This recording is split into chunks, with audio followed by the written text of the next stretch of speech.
Let's now look at what is the unimanual technique of cortex removal. The main difference is that with the unimanual IA, a single instrument houses the irrigation as well as the aspiration. Let's look at this technique of irrigation aspiration more closely.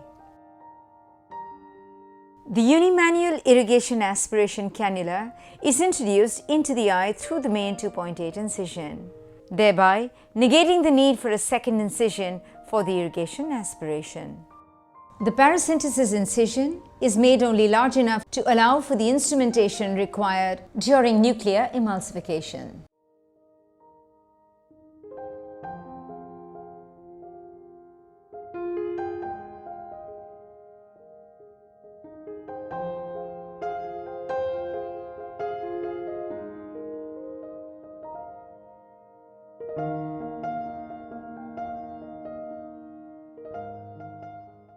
Upon the completion of nuclear emulsification, a viscofluid exchange is performed, thereby preventing the anterior chamber from collapsing when the phaco probe is removed from the eye. Let's now understand the instrumentation. This that is depicted in the image above is a straight-tipped unimanual irrigation aspiration cannula.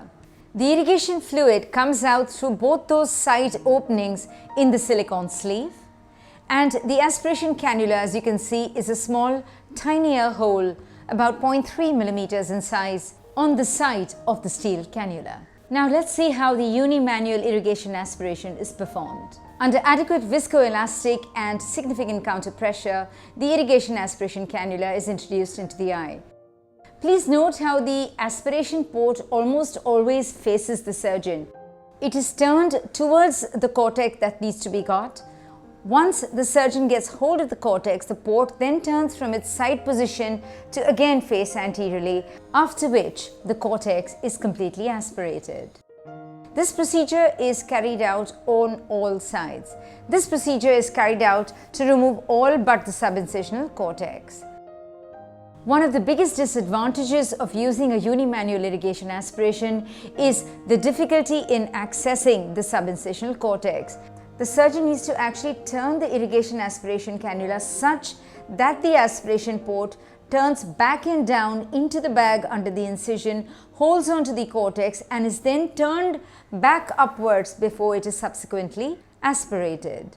So what I'd like to suggest is, if you are using a unimanual irrigation aspiration, one with an angled tip makes this access and the removal of the subincisional cortex a lot more easier. What you see now is the posterior capsular polishing. The parameters are set such that you work with a minimum vacuum and a minimum flow, which aids safety. And all you need to do is just rub the blunt tip of the aspiration cannula onto the cells on the posterior capsule, and they just loosen up and get aspirated without compromising the posterior capsule in any way whatsoever.